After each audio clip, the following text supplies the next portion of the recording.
Of all the peoples of the world, the Americans stand most in fear of a moment's silence. For 82 out of every 100 U.S. citizens, radio provides each day in the year a sure and ever-present escape from their own lives into an ether universe of crackling news, music, costly entertainment, and romantic adventure. Look, I was never that kid. We didn't have a big cabinet radio we listened to in the living room. But radio poisoned every corner of my world. In the car on the way to Asbury Park in the summer, every morning over our Cheerios. 2 years before I was born, and 44 miles to the south, this man, William Shockley, was conspiring to make my life even more entangled in radio. His team was inventing and perfecting the transistor. On my 10th birthday, I got my first transistor radio. It wasn't a toy like all my birthday gifts before, but it was magic. Stand by, please. It's Arthur Godfrey time. And this magic led me to discover the marvels of who was on the radio. Do you remember the other day when I told you about the gorgeous handlebar mustache? Arthur Godfrey. He was huge in his time. Then there was Monitor Radio on NBC. It was a mixture of news and features, and it played all weekend long. Have you ever seen a firework maniac? I'm not talking about a guy that likes fireworks. I'm talking about a person who is Gene Shepard. He told stories from his youth in Indiana. You know, I'm going to tell you a story you're just not going to believe because it sounds like a thing right out of a silent movie. You know, the kind of... I wanted to know more about what went on behind the scenes on radio.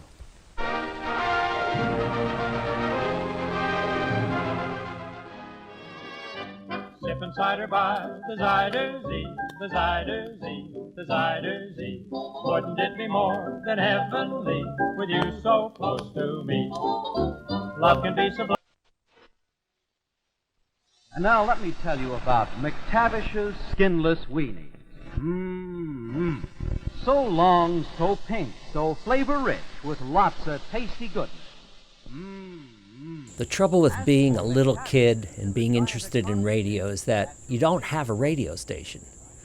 But you could persuade your father to let you use his fancy tape recorder to pretend. Goodbye from Mike Sims. Goodbye. Goodbye from Nancy Silverman. Goodbye. Goodbye from Arthur Silverman. Goodbye. Hello. Goodbye from... Hello. Sims Myers calling. And then there was Alan Hovermill. In this house on Adams Court in Livingston, New Jersey, in this upstairs bedroom, Alan Hovermill had built and was using a little AM radio transmitter. We were on the air suddenly. Our voices could carry all the way out to the edge of his driveway. After a while, the idea of pretending didn't make it for us anymore. So one day we wandered up to where there were some radio towers up on the highway. We found a drab little concrete building under them, WVNJ. It was a dreary place. It was a cinder block building, a small building behind the animal hospital off Route 10. Yeah, I went there. I remember being there once. They were very nice people. By the time I got to high school, I wanted to be in broadcasting, and there was a broadcast crew. Well, it was over the PA system, but we got to read the morning announcements every day. Good morning, world. Today is Friday, December 18th, 1964. And now from WLIV in Livingston High School, here are your morning announcements. Rejoice, the Lance has come. Yes, the holiday special of the Lance is being distributed now in your homeroom. Those still wishing to purchase one will I be remember able to WLIV because it's one of the reasons why I got to school extra early.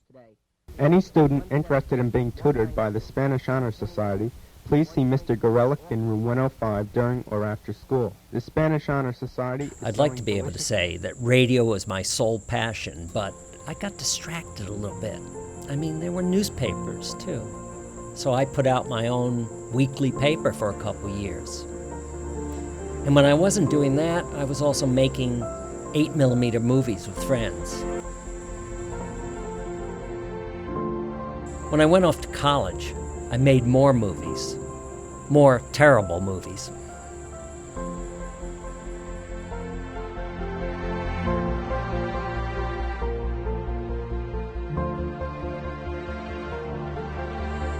Well, when college was over, I wasn't sure what to do. I wasn't ready to move to Hollywood, so I did the next best thing. I moved to New Hampshire and got a job at a small daily newspaper in Claremont.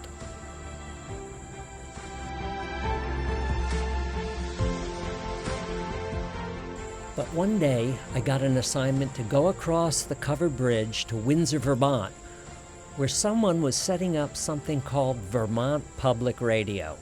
And this was a real radio station. At that point, I remembered what it was I loved about radio, so I started contributing programs. It's a proud moment for a rat selected to the Olympics. It is not only the exhilaration of being in a room full of small rodents set to do battle, but the tingling expectation of... After a while, I started sending stories down to National Public Radio in Washington. For National Public Radio, this is Art Silverman in Winooski, Vermont. And then one week, 3 people from National Public Radio came up to Vermont. We all worked together on a documentary. At just about the right time, at the time it really needs to, spring begins to come to New England. Let the sap comes through, and then you put up the buckets. And then you wait for a few days. And then when the buckets are full... I got along pretty well with those people from NPR. And apparently they thought I did a pretty good job too. Why does Art have a job? I said to Susan, we met this great guy up there in the snow or whatever, and we should hire him. And Susan said, oh, I don't know, I'm not interested. And then we get a column that Art was writing for the newspaper. And I showed it to Susan at 2 o'clock in the afternoon. And she read it very quickly. She reads quickly. And she just tossed it aside and said, hire him. So I traded the bliss and beauty of New England for a tiny windowless room in Washington, D.C. I had a supply of razor blades and splicing tape. That became my life.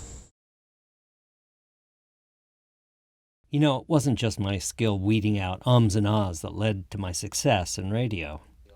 It also was the result of my powerful pitches. The most interesting thing on this list is we're going to have a live thing with a family in Philadelphia has had a 30-year tradition of this game they play every year. It started as a little touch football game. It's become this whole derby. And fathers and sons played it back in, 30 years ago, 50s. And now it's like the families have grown. The sons are now the fathers, and the huge family playing. It's called the toilet ball, and it's played every. The name is not the joke is, but it's just been this ongoing family tradition. They play touch football, and we're going to talk to them about it. Ideas like that won me the respect of colleagues. You know, when I was back in Claremont thinking about jumping over to radio, I never thought my new job would take me to some of the places I found myself. So we hiked right up until nightfall, and the last few miles were as miserable as any I've spent in Nepal. Tiny trails, losing our way, and at one point a porter carrying my sleeping bag dropped it in a river, and that's drenched now.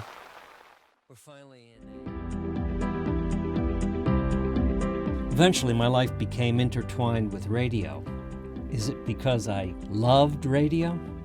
Or did I enjoy the company of people who were attracted to radio?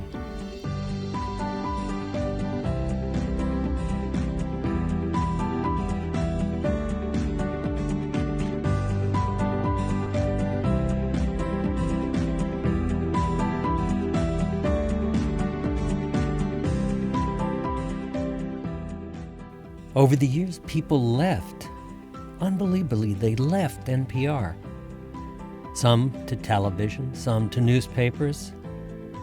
And sadly, many just left the planet. These people died since I came to NPR.